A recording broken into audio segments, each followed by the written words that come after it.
오늘 우리가 함께 읽은 요한복음 17장 9절로부터 12절에 있는 말씀은 이제 예수님께서 본격적으로 제자들을 위해서 실질적인 기도의 내용이 되겠고, 특별히 오늘 주시는 9절부터 12절에 있는 말씀의 핵심은 이제 예수님의 떠남의 시간이 임박했다라고 하는 겁니다.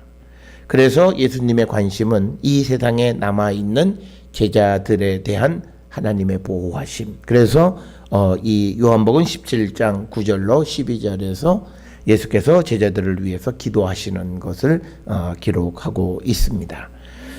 그러면서 9절에 보게 되면 예수님께서 내가 그들을 위하여 비옵는다 이런 말씀을 하고 있습니다.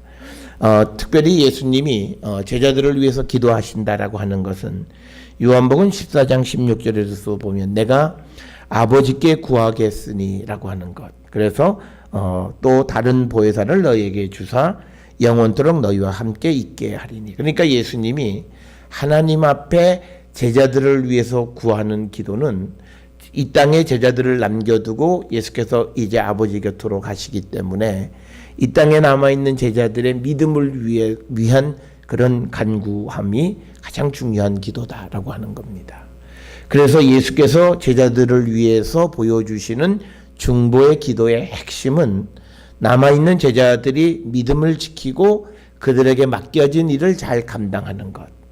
따라서 우리가 세상을 살아가며 우리와 함께 믿음 생활을 하는 믿음의 동역자들을 위해서 우리가 해야 될 중보의 기도가 무엇인가라고 하는 겁니다. 그것은 바로 우리가 중보하는 자의 믿음을 위해서, 그리고 전에도 한번 말씀드렸습니다만 그들에게 주어진 사명을 잘 감당할 수 있기 위해서 우리가 기도하는 거예요. 사실 우리가 세상을 살아가면서 어떤 어려운 일이 있고 힘든 일이 있고 아프기도 하고 사업에 실패하기도 하는 이 모든 것은 하나님의 계획 속에 있는 거예요. 하나님의 계획에서 우리가 어떤 기도를 한다고 해서 그가 겪어야 할 것을 겪어야만 해요. 그리고 그 속에서 하나님을 발견해야만 하는 거예요. 그래서 우리가 본질적으로 다른 사람을 위해서 기도하는 것은 어떤 지금 눈앞에 있는 아젠다를 기도하는 것이 아니라 그가 하나님에 대한 온전한 믿음을 가지고, 그리고 그가 믿음의 세계에 들어서면서 하나님께서 그에게 주신 사명이 있어요. 단지 그가 그 사명이 무엇인지를 깨닫지 못할 뿐이지 그 사명을 그가 온전히 이룰 수 있기 위해서 우리가 중보해 줘야 한다라고 하는 거예요.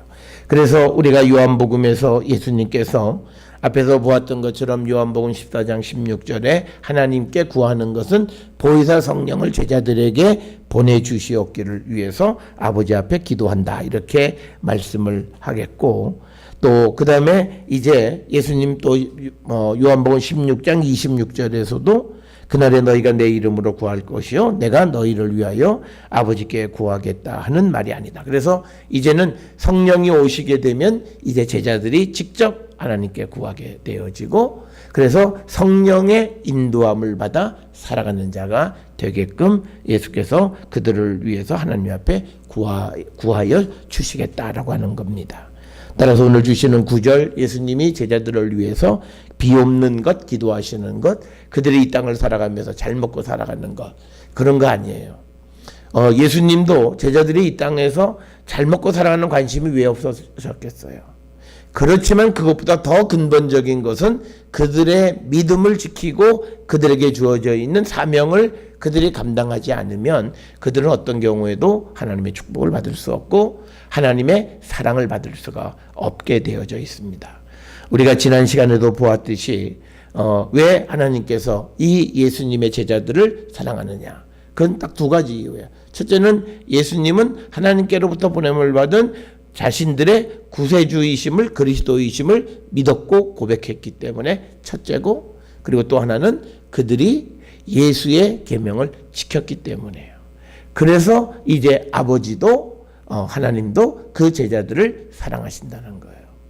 그래서 우리가 누구를 위해서 중보할 때 그가 하나님의 말씀 안에서 온전한 믿음의 삶을 살아가면서 그에게 주어진 그 사명을 잘 감당할 수 있기 위해서 우리는 기도해야 되겠고, 특별히 우리가 부모들이 자녀들을 위해서 기도하는 기도의 내용은 다른 것 아니에요.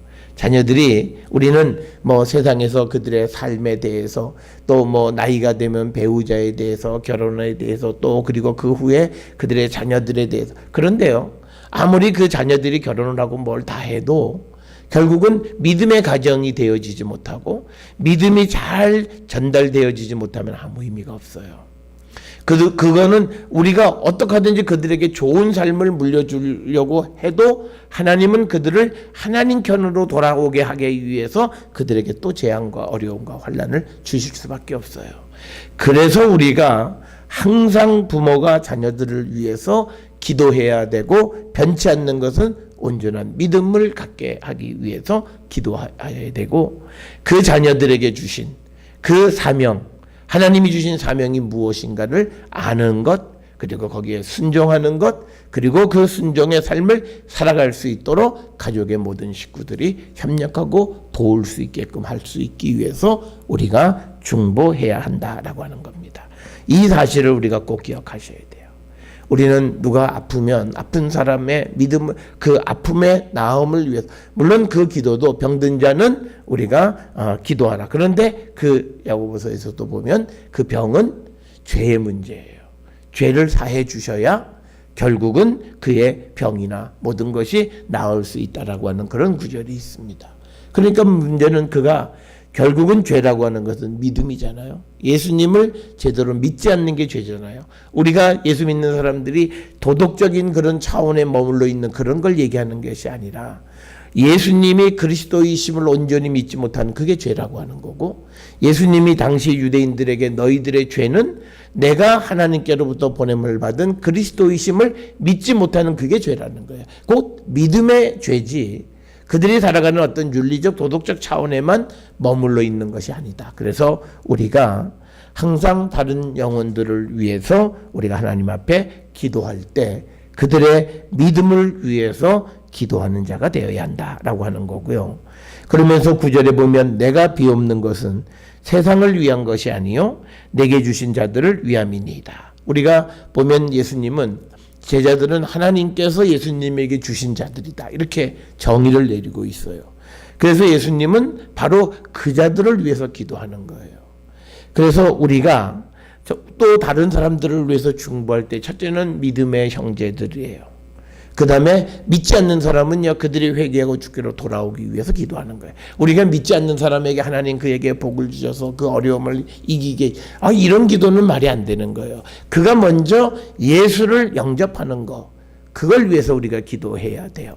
우리가 자칫 잘못하면 오늘 주시는 본문처럼 세상을 위해서 기도할 수가 있어요.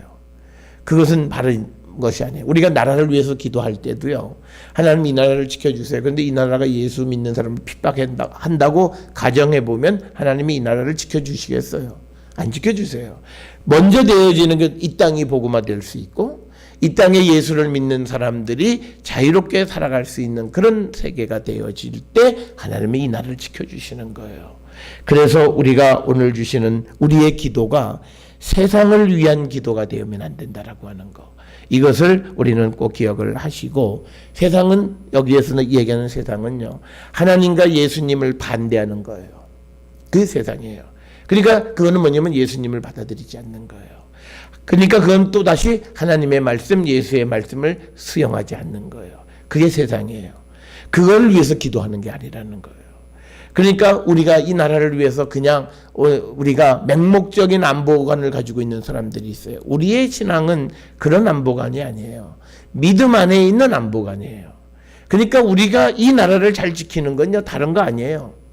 우리가 바른 믿음을 가지고 이 땅을 살아가면 이 땅에 살아가는 바른 믿음의 사람들을 위해서 하나님이 이 나라를 지켜주시는 거예요.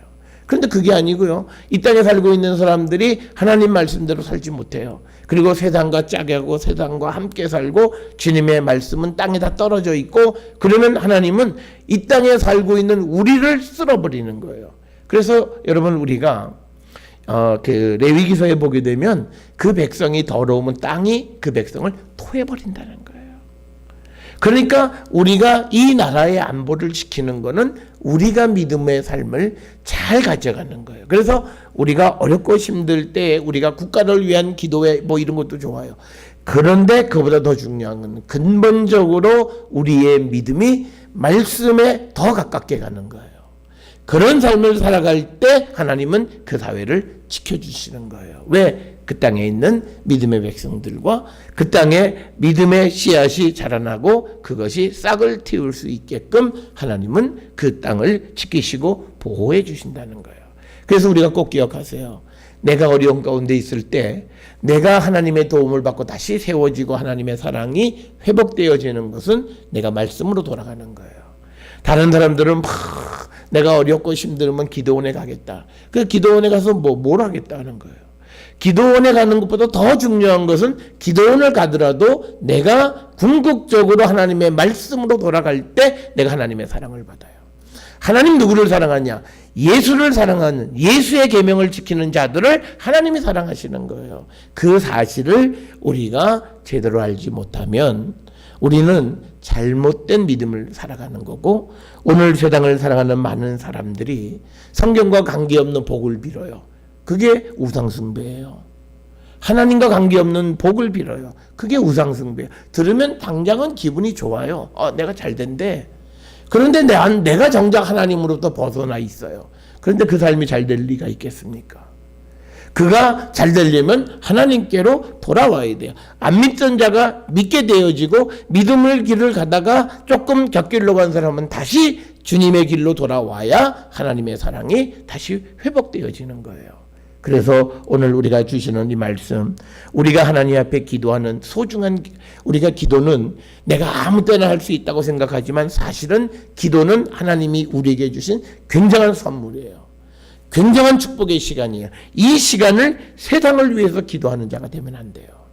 하나님의 나라를 위하여 기도하고, 그래서 이 땅에 복음을 받아들이고 하나님의 나라가 확장되어져서 이 나라가 보존되어지는 그런 안보관을 가지고, 그래서 우리가 오늘 예수님도 얘기하는 거예요.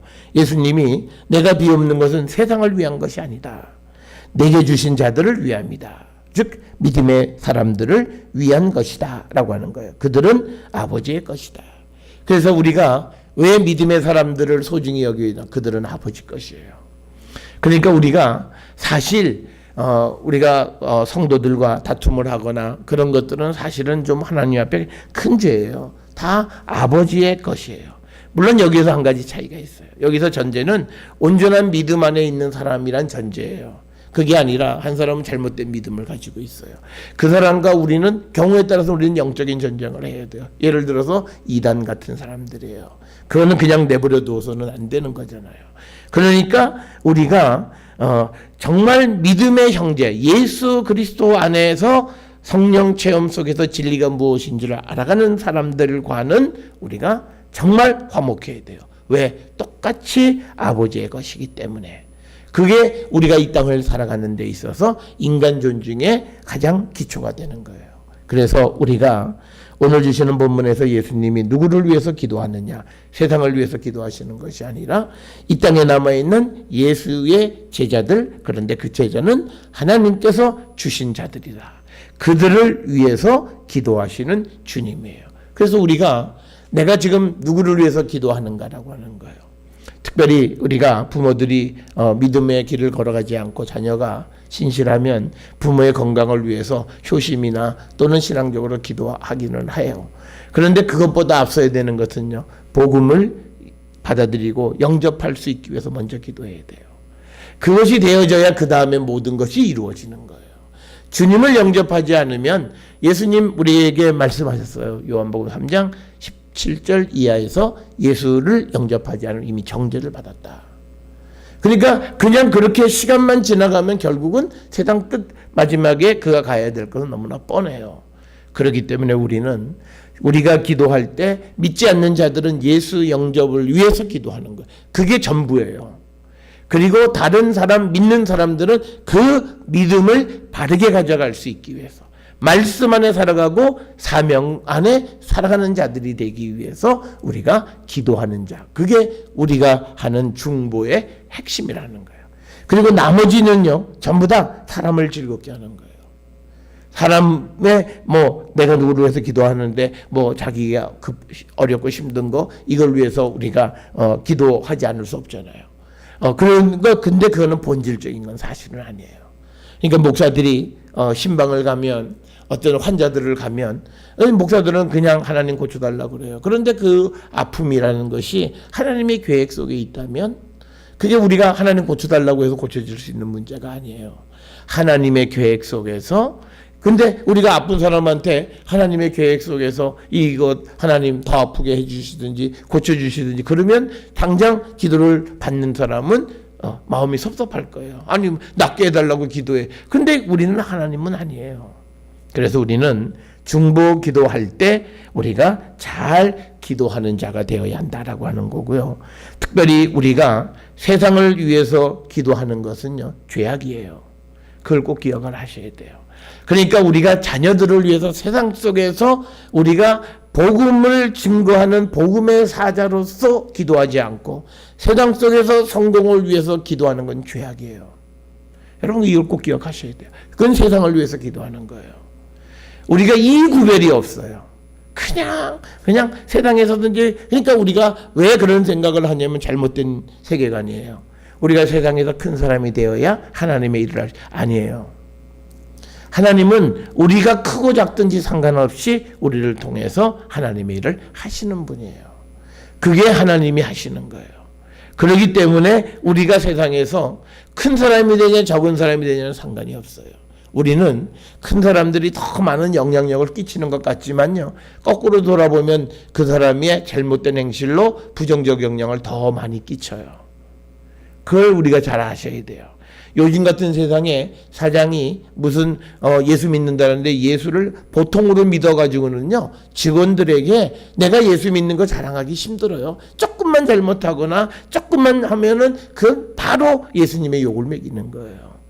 그래서 우리가 정말 온전한 믿음을 갖는 것이 사업이 잘 되는 것보다 훨씬 중요한 일이라는 사실을 기억하셔야 돼요. 그래서 우리는 세상을 위해서 기도하는 자가 아니라 하나님의 나라와 그 나라를 위해서 일하는 사람들, 그들을 위해서 우리가 기도하는 자들이 되어야 한다라고 하는 거고, 그러면서 예수님은 내 것은 다 아버지의 것이요 아버지의 것은 내 것이온데 내가 그들로 말미암아 영광을 받았다. 그러니까 뭐냐면 아버지의 것, 제자들, 그 제자들 역시도 주님의 것과 같은 것이다. 그런데 예수님은 그 제자들을 통해서 영광을 받으셨다라고 하는 겁니다. 그 영광을 받으셨다라고 하는 것은 여기에서 예수께서 이제 그 제자들에게 예수께서 성육신 하셔서 오셔서 이 땅에 고난을 받으시고 죽음을 이기시고 부활하시고 그 다음에 승천하시는 그 모든 것을 처음 보여준 게 이 제자들이에요. 그러니까 그래서 그들에게 하나님의 영광을 드러내 보여주고 그리고 그것을 통해서 예수님도 영광을 받으셨다는 거예요. 그러니까 우리가 예수의 제자는 예수님의 영광, 하나님의 영광을 드러내는 거예요. 우리가 영광을 드러내는 건 다른 거 아니에요. 무슨 빌딩을 짓고 교회를 짓고 헌금을 많이 하고 선교를 많이, 그거 아니에요. 바른 믿음을 갖는 거예요. 내 속에서 예수 그리스도의 성육신 사건으로부터 십자가의 죽음과 부활, 승천, 그 승천하신 주님이 우리에게 성령을 보내주셔서 마지막 재림의 때까지 우리를 지켜주시고 이 세상을 주관하신다는 확고한 믿음. 그래서 어떤 경우에도 흔들리지 않는 거예요. 그래서 그 믿음을 세상 어느 것과도 바꾸지 않는 거예요. 그게 우리가 주님의 영광, 하나님의 영광을 드러내는 거예요. 이 세상에 우리가 이 믿음을 갖고 살아가는 것보다 더 큰 영광은 없다라고 하는 사실을 우리는 꼭 기억을 하셔야 되고, 그래서 이건요 영적인 열매예요. 그래서 우리가 맺어야 되는 영적인 열매는 바로 이거예요. 그래서 우리가 성자 예수 그리스도 그리고 성령께서 우리 안에 계심으로 정말 우리가 이 땅을 살아가면서 그 주님을 의지해서 세상을 이기는 거예요. 그래서 이제 그들로 말미암아 영광을 받았나이다라고 하는, 지금이 아니라 이제 성령이 임하셔서 제자들이 복음을 위해서 주님을 위해서 목숨을 바치는 그 삶으로 변화되는 거예요. 그걸 보신 거예요. 그래서 지금 이 예수님의 17장의 기도의 초점은 딱 지금만이 아니에요. 지금과 미래, 그리고 그들 제자들을 통해서 또 예수를 믿게 되어지는 그 사람들까지를 다 포함하는 그런 미래지향적 기도예요. 그래서 여기서 우리가 중요한 건요, 우리의 기도도 미래지향적이어야 돼요. 우리는 기도를 잘 보면요, 하나님 나 뭐 하게 해주세요, 뭐 하게 해주세요, 그러고 그냥 거기에 머물러 있어요. 그런데 내가 그것을 하기 위한 준비와 이 모든 것들이 아무것도 없어요. 그러니까 그냥 기도로 끝나요. 그러면서 또 다른 아주 큰 일이 생겨버리면 그 기도는 싹 묻혀버려요. 그래서 언제 기도했느냐, 그런 식으로 기도하면 안 돼요. 내가 하나님의 일로 우리에게 주신 것이 있다면 그것은요, 우리가 미래지향적으로, 그래서 내가 이 일을 통해서 이루게 되어질 하나님의 일, 그걸 위해서 기도하고, 또 그것을 통해서 하나님께 드려지는 영광을 위해서 기도하고, 거기에 내가 쓰임받는 사람이 될 수 있기 위해서 우리가 기도하는 자들이 되어야 한다. 그래서 오늘 우리에게 주시는 말씀은 우리가 예수님이 그 제자들을 통해서 영광을 받으신 거예요. 그러니까 제자들에게 이 모든 것을 보여주신. 그러니까 이거는 우리가 세상에 보냄을 받으면 우리가 다른 사람들에게 예수 그리스도를 전해서 그들을 통해서 주님이 영광을 받으시게끔 해야 되는 거예요. 그게 우리가 주의 영광을 위해서 살아가는 거예요. 나도 주님의 영광을 드러낼 뿐만 아니라 내가 예수님을 증거해서 그것을 받아들이는 자 영접함으로, 그래서 예수를 자기의 구세주로 고백하는 그 고백을 통해서 주님이 영광을 받으시는 거예요. 그 일을 우리가 항상 하는 자. 그래서 예수님은 제자들을 통해서 영광을 받으신다라고 하는 거고, 그러면서 11절에 예수님이 왜 내가 하나님께 간구하느냐, 나는 세상에 더 있지 아니하오나 그들은 세상에 있다. 나는 아버지께로 가옵나니 거룩하신 아버지여, 내게 주신 아버지의 이름으로 그들을 보존하사 우리와 같이 그들도 하나가 되게 해달라. 그러니까 예수님과 하나님이 하나이듯이, 그리고 그 제자들도, 이제 예수를 믿는 사람들도 예수님 하나님과 하나가 되게 해달라는 거예요. 그게 예수님의 기도예요. 그러니까 이것은 뭐냐면요, 영적인 결합을 얘기하고, 이 결합을 우리에게 완성시켜 주는 것은 바로 성령이 임하심으로 인해서 이제 예수님의 제자들이 이제 예수님 하나님과 하나가 되어, 성령 안에서 하나가 되어지는 거죠. 그게 성령이 우리를 하나 되게 하시는 거예요. 그러니까 내가 주 안에 있고 내가 주님 안에 있으면서 다른 사람도 주님 안에 있게 되어지면 바로 그것을 통해서 하나가 되는 거예요. 그래서 오늘 주시는 11절은 왜 예수님께서 제자들을 위해서 기도하시는가? 이 예수님은 아버지의 계획대로 이제는 이 땅에 계시지 않기 때문이에요. 여기서 우리가 보여주는 것 또 하나는요, 예수님은 하나님의 계획에 순종하는 거예요. 그러니까 우리가 세상을 살아가면서도요, 우리가 이걸 기억하셔야 돼요. 내 삶이 하나님의 계획 속에 지금 살아가고 있느냐라고 하는 거예요. 내 때때마다 내가 그냥 믿음의 사람으로 살아가지만, 그러나 구체적으로 이때에 내가 해야 될 하나님의 일이 있을 수 있어요. 그 일을 내가 이루며 살아가는가. 또 때로는 그 일에서 내가 빠져야 될 때가 있어요. 지금 예수님은 세상에 오셨다가 그 일을 이제 끝내고 아버지께로 가시는 거예요. 그러니까 뭐 여기서 예수님이 한 해만 더, 2, 3년만 더, 뭐 이거 아니에요. 하나님이 정하신 때에 순종하고, 그래서 그 순종하고 남아있는 제자들은 아버지께 부탁하시는 거예요. 그래서 우리는 모든 일을 행할 때 내가 없으면 저 일 안 돼, 이 생각을 가지시면 안 돼요. 내가 없어도요, 성령을 보내시면 얼마든지 그 일은 더 잘 돼요.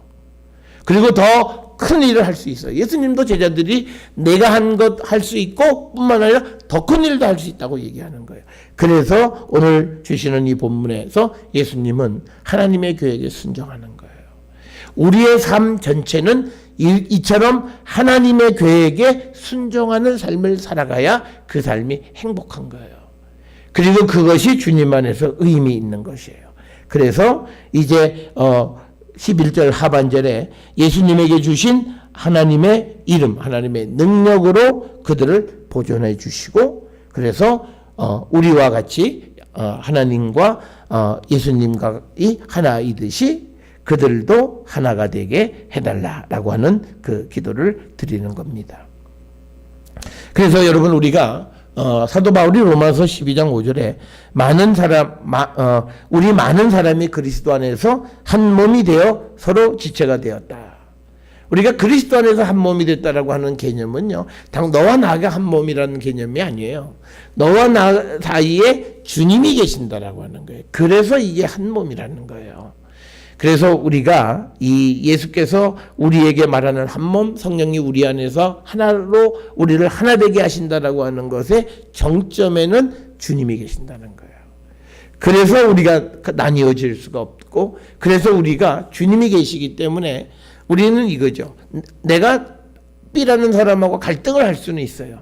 그런데 나도 주님과 갈등이 없고 A도 주님하고 갈등이 없어요. 그러면 이 두 사람은 각각 자기들끼리는 갈등을 하지만 주님 안에서는, 주님과는 다 사이가 좋아요. 그러면 그들은 주님을 정점으로 해서 둘이 다시 하나가 된다는 거예요. 여러분 우리가 형제들을 보면 물론 뭐 극단적인 가족들도 있지만 보편적인 가족에서는 부모를 정점으로 해서 자녀들은 갈등도 하고 다투기도 하지만 그러나 하나가 되는 거예요.